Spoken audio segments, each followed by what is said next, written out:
So we have about 10 minutes for questions.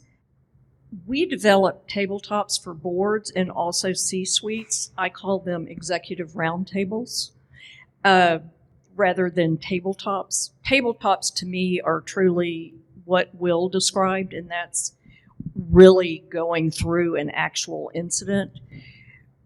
What to me is very important with the C-suite, and with the C-suite, it's being able for those individuals to understand what their role is and how they would respond.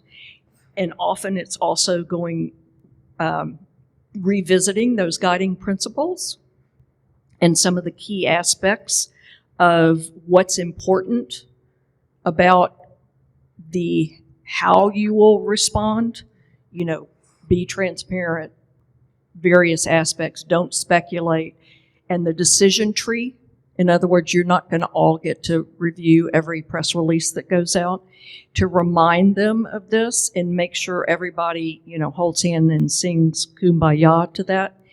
The board is even a level above that. It's to help them understand that there is a well-honed plan, and again, what the decision tree is, the guiding principles, just that they can understand. And also, often with boards, and this will usually be the request of the board chair or the CEO, to, at a high level, run through the various scenario plans.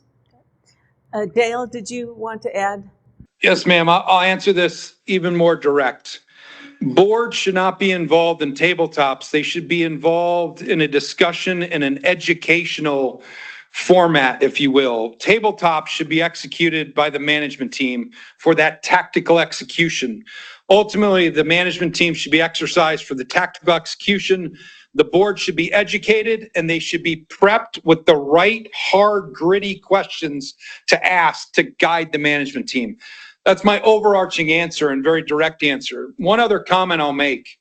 If you're all familiar, I think Frances said it 3 times now, this concept of 80-20, and she actually said, I like to avoid things.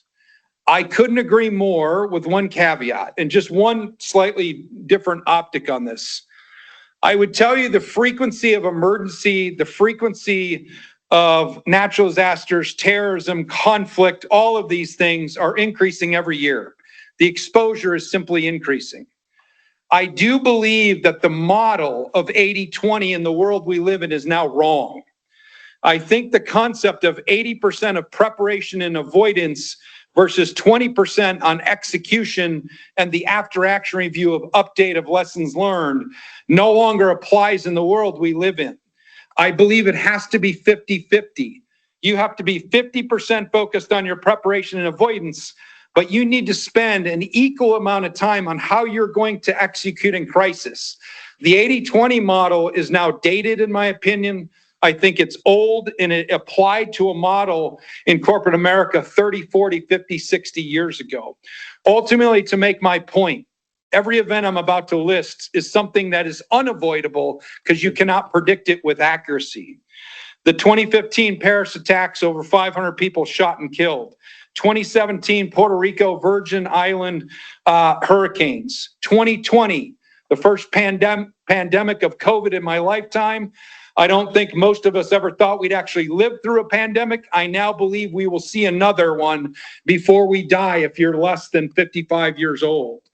The Russian-Ukrainian war, the invasion from Gaza into Israel, completely missed by Mossad and the CIA. The Maui fires. If I asked you, is Maui a great place in paradise?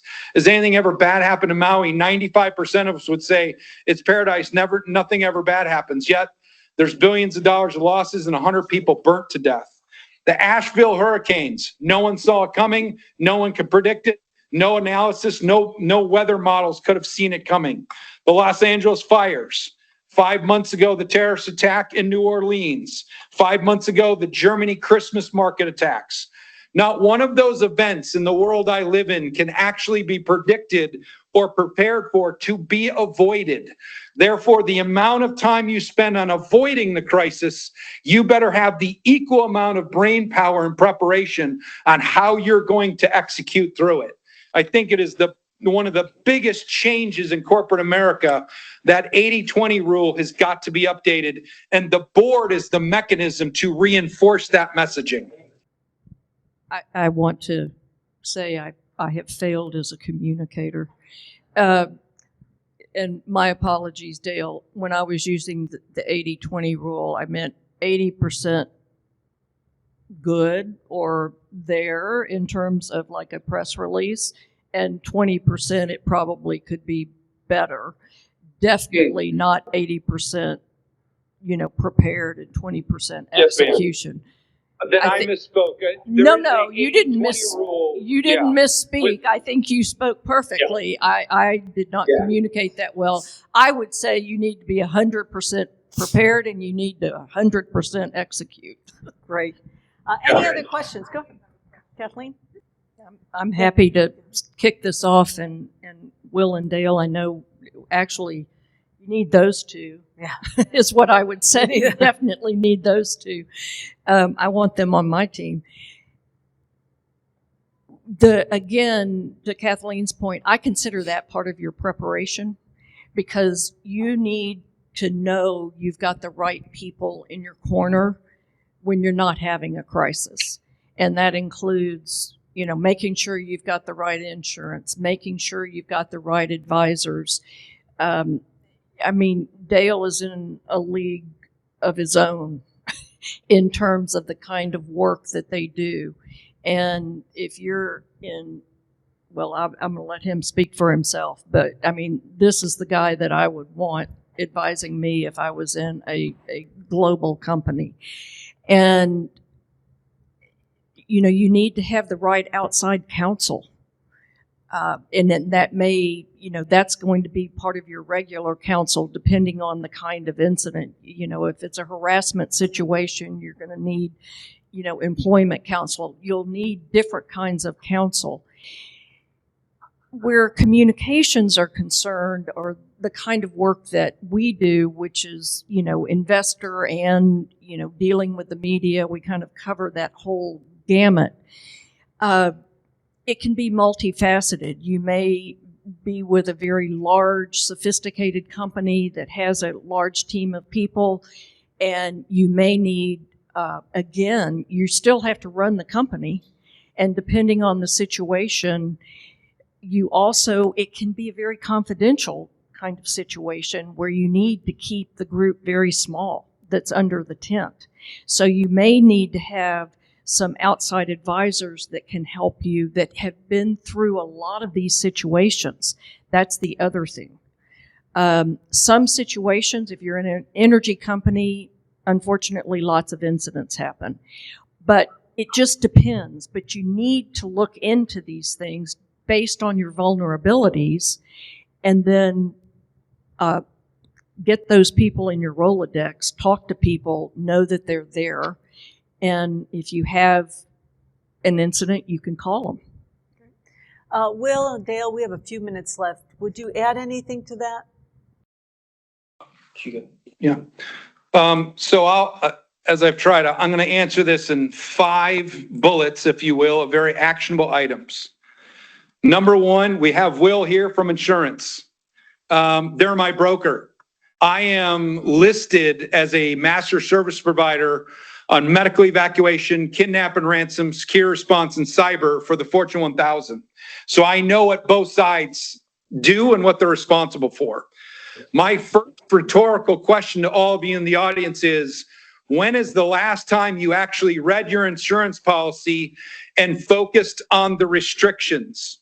The restrictions that I would tell you to highlight and focus in on are in a terrorist attack, in a natural disaster, in a war zone. What are you covered for and what are you not? When you identify what you're not, you then have a choice. You can then see if there is specialty insurance, which Will is an expert in, to cover that. And if that's not available, then you have to have vendors who contractually will run to the terrorist attack, run to the natural disaster, and run to the war zone. That's the first element of finding those gaps. Number 2, if you have a cyber event, you better understand who's going to negotiate for you with the Russians, the Chinese, the North Koreans, and how you're going to pay that ransom if that is the decision. Is that going to be through Bitcoin? Is it going to be through through the dark web, or is that going to actually be bags of money in the third world? It matters to ask that question. If you have a kidnap ransom scenario, again, a rhetorical question, has anyone in this audience ever sat with an actual negotiator for 30 minutes to an hour to understand the playbook and how it actually works and what's actually covered versus your perception of it in the movies? Because the movies and reality are very different things. Number 4 is security, understanding who is going to get your people out of Kabul, who is going to get your people out of New Orleans or Puerto Rico or Hawaii, understanding the mechanisms and who is on your Rolodex for that has real global reach and capability. And then lastly, do you truly understand your medical evacuation? If your C-suite member or CEO is injured or sick in a foreign country, are they actually flying home back to Dallas? Or are they going where the insurance or the medical evac platform wants them to go? And if you do want them flown to Dallas, what's that going to cost?